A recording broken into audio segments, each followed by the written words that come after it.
जनगणना के पक्ष में थे नहीं।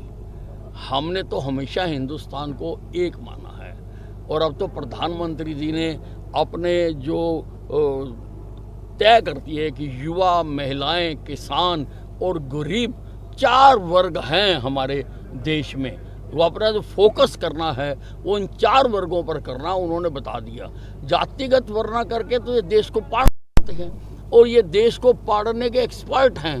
पहले इन्होंने 1947 में देश को पाड़ा, हिंदू और मुसलमानों को अलग अलग किया, 10 लाख लोगों को मरवाया, कई करोड़ लोगों को घर से बेघर किया।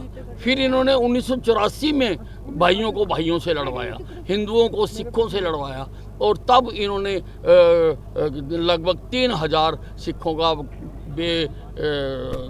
का कत्ल करवाया।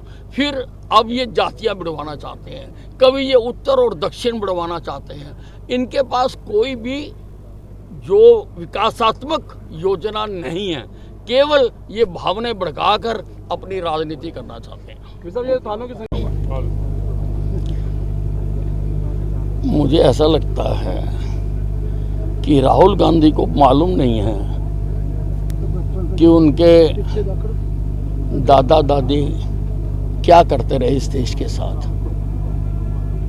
अमित शाह जी ने जो बताया, उन्होंने लाइब्रेरी से लाके किताब का पन्ना दिखाया जो कि पूरी तरह से सबूत है, जिसमें लिखा हुआ है। अब राहुल गांधी पता नहीं कौन से इतिहास की बात करते हैं। नहीं, इन्होंने तो कश्मीर को जन्नम बनाने में कोई कसर नहीं छोड़ी थी, लेकिन भला हो मोदी सरकार का, भला हो अमित शाह जी का, जिन्होंने वहां से 370 हटाकर उसको दोबारा अपने स्वरूप में ला दिया। गर्भ बर्रुए जमीयस्तो हमीयस्तो हमीयस्तो हमीयस्तो। इस धरती पर अगर कहीं स्वर्ग है तो वो श्रीनगर में है, वो यही है, यही है, यही है, ये कहा गया और उसको स्वर्ग को वो जन्नम कह रहे हैं। इससे उनकी मानसिकता पूरी तरह से का पता लगता है।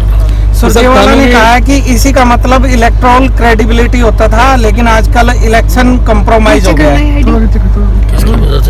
रणदीप सिंह सुरजेवाला ने कहा है इसी ये जो सुरजेवाला जी है, ये इनके ऊपर नेगेटिविटी बहुत ज़्यादा प्रभावी हो चुकी है और जब ये मुंह खोलते हैं तो नेगेटिविटी की वाइब्स हैं वो बाहर आती हैं जब भी ये मुंह खोलते हैं।